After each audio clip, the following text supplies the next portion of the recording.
تو یہ جسم ایک زندان ہے، میری زندان کی محنت کی کمائی دے دے۔ زندان میں جب آپ کو قید بمشقت ملتی ہے تو آپ محنت کرتے ہیں، زندان میں بہت محنت کرتے ہیں، اور پھر آپ اس کی کمائی میں چاہتے ہیں کہ میں نے اس زندان میں بہت محنت کی ہے، بہت قید کاٹی ہے، بہت قید بمشقت کاٹی ہے، تو اب مجھے اس کی کمائی چاہیے، اور اس کی کمائی یہ ہے کہ مجھے رہا کر دیا جائے، مجھے میرے گڈ کنڈکٹ کی وجہ سے معاف کر دیا جائے۔ تو میں بھی اپنے زندان کے اندر قید ہوں، میری زندان کی محنت کی کمائی دے دے، اب مجھے پیکر خاکی سے رہائی دے دے کہ اللہ میری جیسے ہی وہ کاوش پوری ہو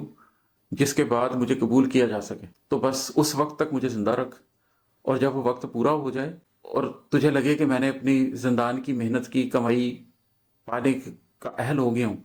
تو پھر مجھے اس پیکر خاکی سے رہائی دے، تب تک زندہ رکھ جب تک میرا زندہ رہنا بہتر ہے، تب مجھے اٹھا لے جب میرا اٹھایا جانا بہتر ہے۔ جنت کے لیے اس زندان کی محنت میں مجھے کچھ حاصل کرنے کا موقع دے دے۔ کیا خبر کتنے برس ظلم حکومت میں رہے، کب مبلغ تھکے اور رب کو دہائی دے دے۔ نوح علیہ السلام نے کتنے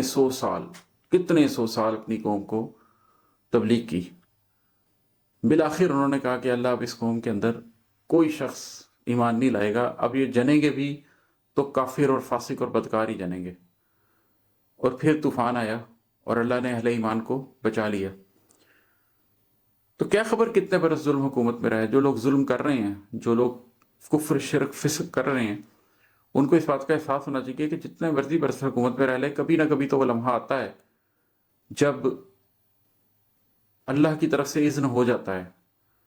کہ اب یہ لوگ ایمان نہیں لائیں گے، کشتی بناؤ اور نکل جاؤ، کشتی بناؤ اور بچ جاؤ۔ تو وہ تمام لوگ جو اہل ایمان ہیں ان کو اللہ کے اذن کا انتظار کرنا چاہیے، اور وہ تمام لوگ جو ایمان پر نہیں ہیں ان کو یہ اندازہ ہونا چاہیے کہ ظلم کی حکومت نے بالآخر ختم ہونا ہے۔ آدم خاکی کی ذریت کم آیا ہوں میں، آدم خاکی کی ذریت کم آیا ہوں میں، تو میرے قلب کو نور خدائی دے دے۔ آدم کہاں سے بنے تھے؟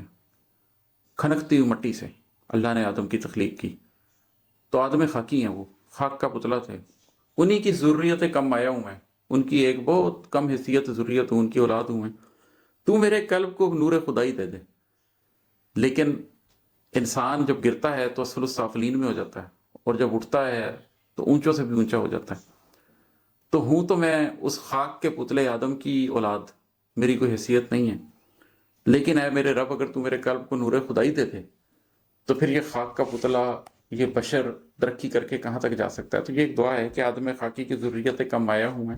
تو میرے قلب کو نور خدائی دے دے۔